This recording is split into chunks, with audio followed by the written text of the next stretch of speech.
Y está conmigo aquí en el estudio Kublai Villafuerte, jefe de consultores en RiskUp y ciberseguridad. ¿Cómo estás, Kublai? Bienvenido. ¿Qué tal? Muy bien, gracias y muchas gracias por la aquí. oportunidad de participar. Oye, pues hicieron un análisis bien interesante a propósito de cuando el embajador de China en México, que por cierto acaba de llegar relativamente, dijo que habían otorgado créditos por $600 millones en la refinería. Después la secretaria regional le dijo que no, que a lo mejor se refería a los proveedores de la refinería, que probablemente habrían obtenido algunos créditos. Pero es interesante porque China es el segundo socio comercial de México, ¿no? A veces como que pensamos solo en Estados Unidos. Sí. La mayoría de las personas piensa que Canadá es nuestro segundo socio comercial, pero es China, por un volumen importante de comercio.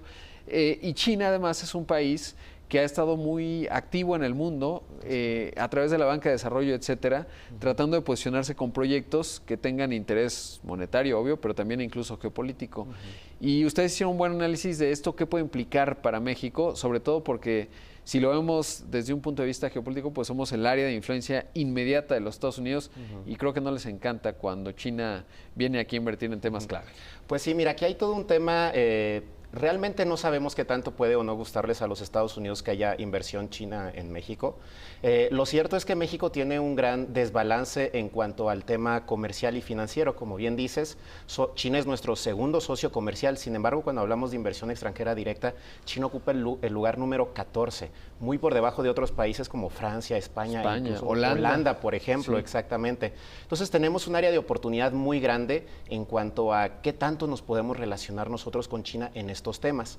Ahora, hay que ser cautos en este tema, sobre todo cuando buscamos tratar de alinear nuestra agenda con el país asiático, ya que no siempre la inversión china va a ser sinónimo de que el proyecto tenga viabilidad, ¿no? Claro. Esto pasó mucho en países como en Latinoamérica, donde se ha visto una explosión de inversión china que no siempre está ligada a un mejor desempeño económico. Malasia, ¿no? Creo que ellos pues hicieron un proyecto, no le fue muy bien, no le pueden pagar y China tomó el control de los puertos en Malasia, que siendo Asia, pues es todavía más importante, ¿no? Es correcto, y algo muy similar está pasando en Venezuela, donde muchos proyectos con inversión china tampoco dieron fruto y por lo que ahora están aprovechándose de esta circunstancia para traer todavía más petróleo del que ya estaban comprando este país. Ahora, recuerdo mucho y menciono lo de Estados Unidos porque claramente Estados Unidos tiene una sensibilidad digamos, muy visible con respecto a México. El caso del tren, ¿te acuerdas? El México-Querétaro, y que se canceló de repente. Y nunca ha habido una postura formal, pero tal parece que fue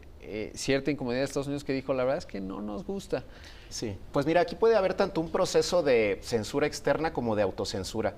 La realidad es que especular sobre de eso yo creo que es una conversación que no nos hace bien. Y yo creo que más bien en lo que nos tenemos que concentrar, fuera de proyectos emblemáticos como el Tren México-Querétaro, como Dos Bocas en esta ocasión, o incluso algunos proyectos hidroeléctricos que ha tenido por ahí la CFE con algunas empresas chinas, lo que tenemos que ver es por qué las empresas privadas no están obteniendo más acceso a financiamiento.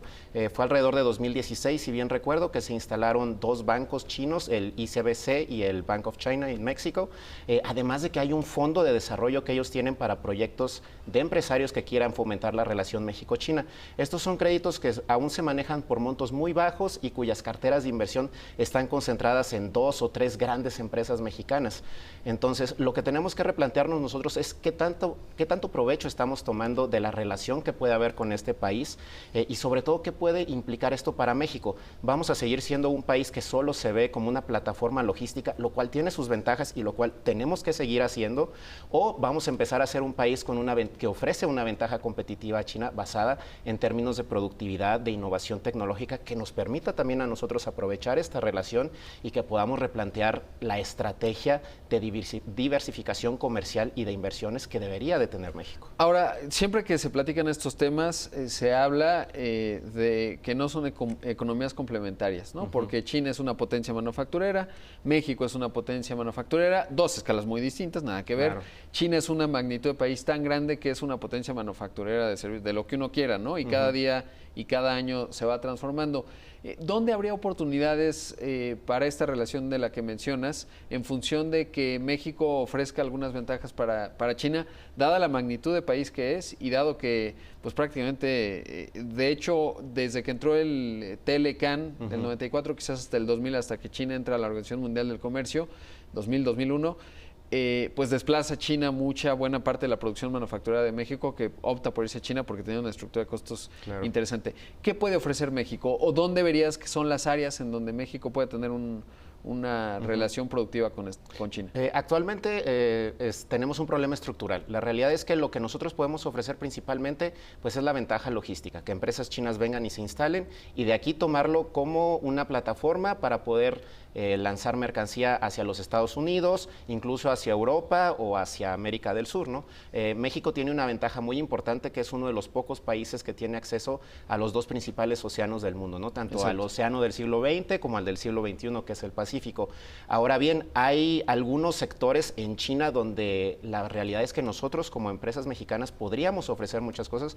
Te pongo un ejemplo muy claro, es el de la carne de cerdo, pero en muchas ocasiones hay cierta resistencia o desinformación a poder implementar ciertos procesos que tienen que ver con algunas exigencias de calidad, algunos estándares, por ejemplo, o incluso para encontrar el financiamiento. No suele siempre plantearse de mejor forma el acceso al financiamiento para este tipo de proyectos y también creo que todavía seguimos muy enfocados en el mercado americano como nuestro primer mercado de exportación y en el mercado europeo como el número 2. Aquí tiene que haber un proceso de innovación por parte del empresario mexicano y también un proceso de apoyo por parte del gobierno donde empiecen a aprovecharse los mecanismos que ya se han desarrollado en el pasado para poder ofrecer algo más que logística, para poder empezar a ofrecer desarrollo tecnológico y sobre todo para poder ofrecer capital humano. Yo creo que por ahí puede ir una ventaja muy grande para aprovechar esta relación en los años venideros. ¿Qué dirías del TPP? Porque esa era digamos, la iniciativa en tiempos de Obama para contener a China desde un punto de vista comercial. Todo iba bien hasta que ganó Trump y se salió del TPP, pero ahí siguen, ¿no? Seguimos teniendo